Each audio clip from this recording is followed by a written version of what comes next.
여러분, 살다 보면 이런 사람이 있습니다. 유난히 좋은 사람이 곁에 많은 사람, 도와주는 이가 끊이지 않는 사람, 힘들 때 누군가 먼저 연락하는 사람, 외로울 때 곁에 사람이 있는 사람. 우리는 보통 이렇게 말하죠. 저 사람은 인복이 참 좋다. 타고난 거야.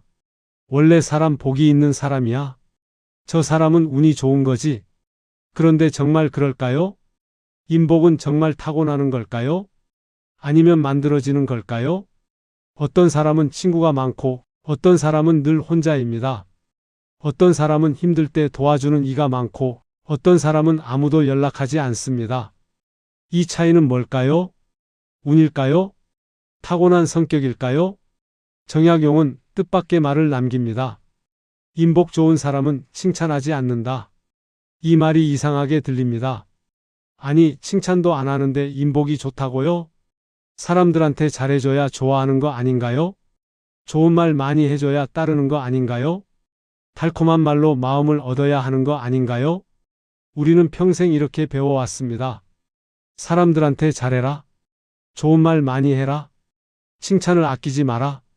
그런데 정약용이 본 인복은 말솜씨로 만드는 게 아니었습니다. 화술로 만드는 것도 아니었습니다. 태도에서 생기는 결과였습니다. 삶의 방식에서 만들어지는 것이었습니다. 그리고 그 태도는 딱 세 가지로 정리됩니다. 성실, 절제, 진심. 오늘은 여기서 한 걸음 더 갑니다.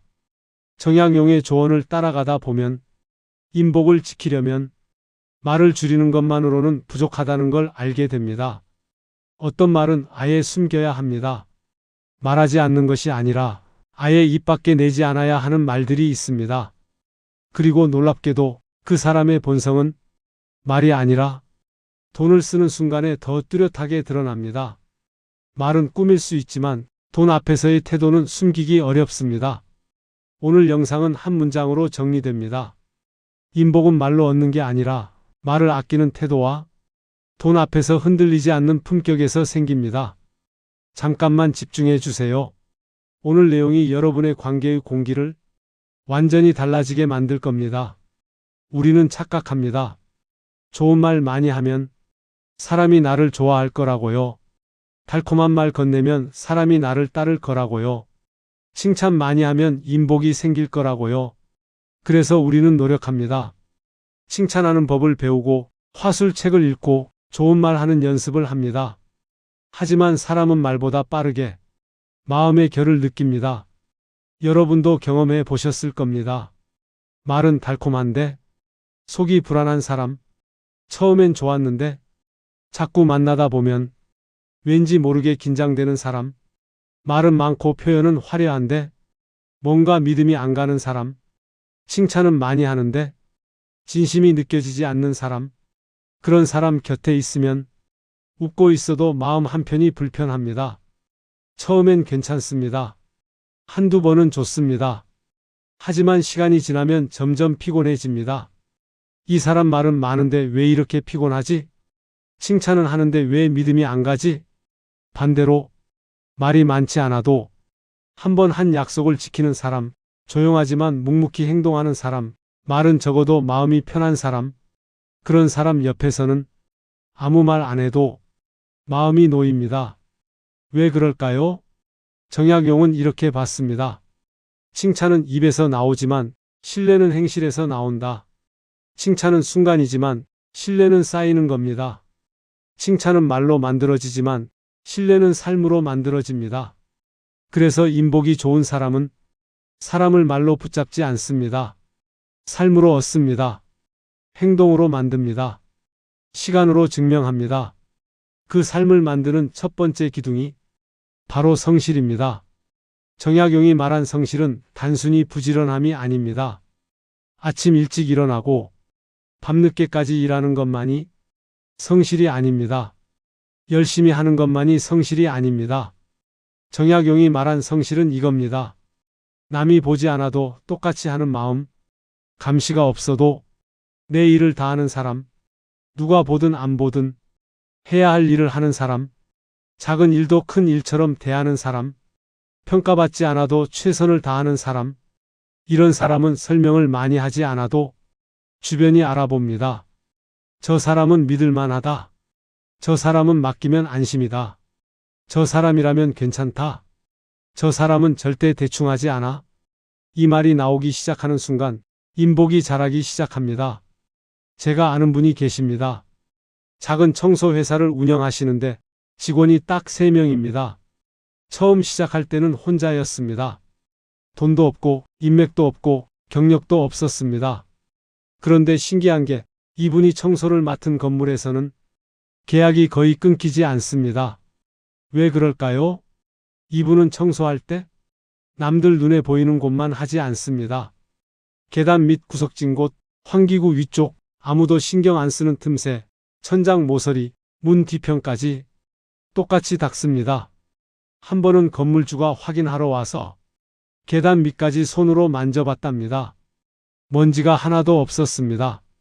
건물주가 놀라서 물었습니다. 여기까지 하셨어요? 아무도 안 보는 곳인데요. 그러면 이분은 이렇게 말합니다. 제가 보니까요. 그냥 제가 할 일이라서요. 이게 성실입니다. 남이 보지 않아도 똑같이 하는 힘, 평가받지 않아도 최선을 다하는 마음, 그리고 성실한 사람의 특징이 하나 더 있습니다. 말이 적습니다. 왜냐하면 말할 시간에 한 번 더 움직이기 때문입니다. 설명하는 시간에 그냥 하는 사람, 약속하는 시간에 이미 시작하는 사람, 변명하는 시간에 다시 도전하는 사람, 이런 사람 곁에 사람이 모입니다.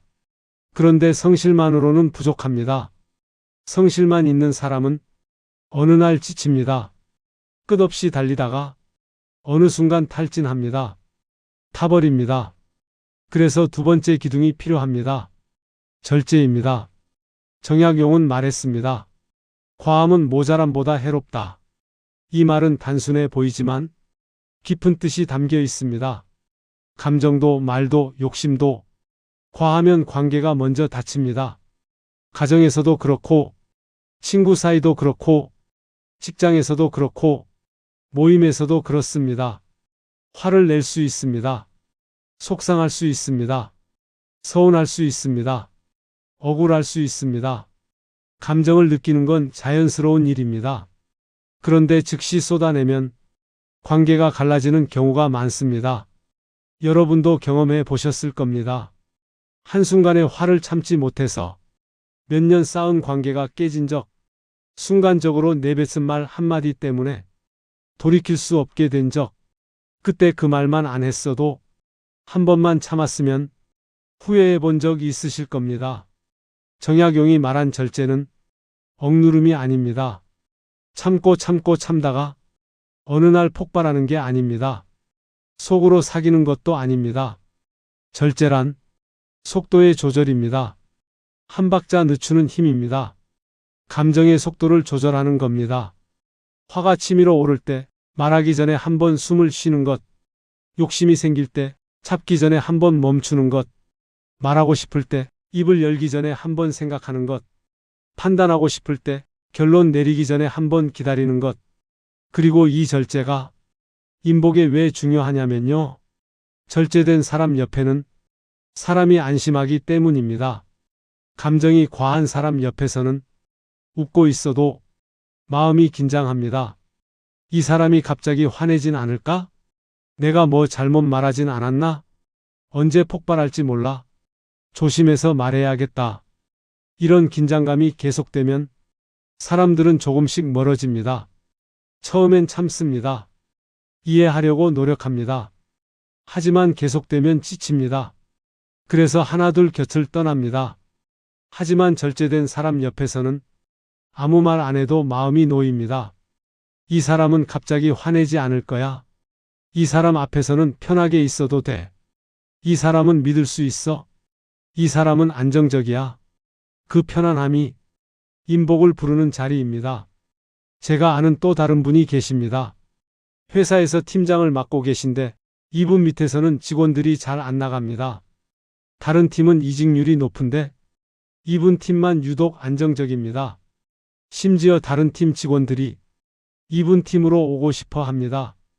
비결이 뭐냐고 물었더니 이렇게 말씀하시더군요. 저는 그냥 화를 바로 안 내요. 뭔가 잘못됐을 때 그 자리에서 바로 말하지 않고 하루 정도 지나서 이야기합니다. 그러면 제 마음도 가라앉고 직원도 스스로 깨닫는 시간이 생기더라고요. 그리고 중요한 건 제가 화를 참는 게 아니라 화가 사그라들 때까지 기다리는 거예요. 참으면 언젠가 터지지만 기다리면 자연스럽게 사라지더라고요. 이게 절제입니다. 한 박자 늦추는 힘, 억누르는 게 아니라 흐르게 두는 겁니다. 그 한 박자가 관계를 살립니다. 그 한 박자가 인복을 만듭니다. 이제 마지막 기둥입니다. 진심, 사부 진심 마이너스 말이 아니라 마음으로 전해지는 것 1800만 2230. 정약용은 말했습니다. 사람의 말은 귀로 들리지만 진심은 마음으로 전해진다. 진심은 기술이 아닙니다. 배워서 되는 게 아닙니다. 연습해서 완성되는 것도 아닙니다. 진심은 무장해제입니다. 계산을 내려놓고 있는 그대로 사람을 대하는 용기, 이해관계를 벗어던지고 순수하게 대하는 마음, 이 사람한테 이렇게 하면 나한테 뭐가 돌아오겠지? 이 사람은 나중에 쓸모가 있을 거야. 이 사람한테 잘해두면 나중에 도움이 되겠지? 이런 계산이 있으면 상대는 느낍니다. 말로는 설명 못해도 뭔가 불편하다는 걸 느낍니다. 이 사람 나한테 뭔가 원하는 게 있는 것 같은데? 이런 느낌을 받습니다. 하지만 진심으로 대하면 상대도 느낍니다. 이 사람은 나한테 뭘 바라는 게 없구나. 이 사람은 그냥 나를 위해 해주는구나. 이 사람은 계산이 없구나. 이 사람은 진짜야. 그래서 진심은 빠르지 않습니다. 즉시 효과가 나지 않습니다. 오늘 진심으로 대했다고 내일 당장 뭐가 돌아오지 않습니다. 하지만 한번 닿으면 오래 갑니다. 깊이 갑니다. 잊혀지지 않습니다. 여러분이 평생 잊지 못하는 사람을 생각해 보십시오. 그 사람은 아마 나를 칭찬한 사람이 아니라 나를 진심으로 대해준 사람일 겁니다. 내가 힘들 때 옆에서 아무 말 없이 있어준 사람, 내가 실패했을 때 뒤로 물러서지 않은 사람, 내가 잘났을 때보다 못났을 때 더 따뜻했던 사람, 내가 아무것도 아닐 때도 똑같이 대해준 사람, 그런 사람이 진심으로 대한 사람입니다. 그런 사람을 우리는 평생 잊지 못합니다. 자, 여기까지가 인복을 만드는 세 기둥입니다. 성실, 절제, 진심. 그런데요, 정약용은 여기서 멈추지 않습니다. 인복이 깨지는 순간은 대부분 말에서 시작된다는 걸 너무 잘 알았기 때문입니다. 그래서 정약용은 이렇게 말합니다. 내 삶과 관계를 지키려면 반드시 숨겨야 할 것들이 있다. 여러분, 오랫동안 함께 지낸 가족이나 친구에게 너무 솔직하게 털어놓았다가 돌아와서 이불킥 해본 적 있죠? 속마음 그대로 말했을 뿐인데 관계가 서늘해지는 순간 아, 저 말은 안 할걸? 왜 그걸 말했을까? 입을 다물걸? 후회해 본 적 있으실 겁니다. 정약용은 젊은 시절 말이 앞서서 사람들 사이에서 고립되는 경험을 한 뒤에야 깨달았다고 합니다. 진심과 입은 항상 같은 속도로 움직이면 안 된다. 마음은 진실해야 하지만 입은 신중해야 한다는 뜻입니다. 마음은 열어야 하지만 입은 닫아야 할 때가 있다는 뜻입니다. 정약용이 말하는 숨겨야 할 네 가지는 이겁니다. 첫째, 나의 기쁨. 둘째, 남의 슬픔과 비밀. 셋째, 나의 계획. 넷째, 나의 선행. 하나씩 천천히 짚어보겠습니다. 1. 나의 기쁨. 기쁜 일일수록 조용히. 기쁜 소식이 생기면 입이 근질근질하죠. 승진했을 때, 좋은 일이 생겼을 때, 돈을 벌었을 때, 자식이 잘 됐을 때, 복권에 당첨됐을 때 빨리 말하고 싶습니다. 누군가와 나누고 싶습니다. 자랑하고 싶습니다. 인간의 자연스러운 감정입니다. 그런데 사람 마음은 축하와 질투가 한 그릇에 담겨 있습니다. 100% 축하만 있는 사람은 거의 없습니다. 내가 힘든 날, 누군가의 성공 소식이 들리면 축하하면서도 가슴 한편이 묘하게 쓰릴 때가 있죠. 좋긴 한데 왜 나는 안 되지? 나도 언젠가? 이런 생각이 스쳐 지나갑니다. 그건 나쁜 사람이어서가 아니라 그냥 인간의 자연스러운 감정입니다. 정약용은 이렇게 말합니다. 기쁨을 말할 때는 듣는 사람의 마음을 먼저 헤아려라. 상대가 지금 어떤 상황인지, 내 기쁨을 들을 준비가 되어 있는지, 내 기쁨이 상대에게 칼이 되진 않을지 먼저 생각해야 한다는 뜻입니다. 상대가 힘들 때 내 기쁨을 말하는 건 무심한 칼입니다.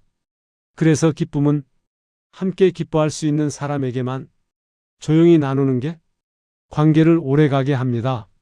모두에게 말할 필요는 없습니다. SNS에 자랑할 필요도 없습니다.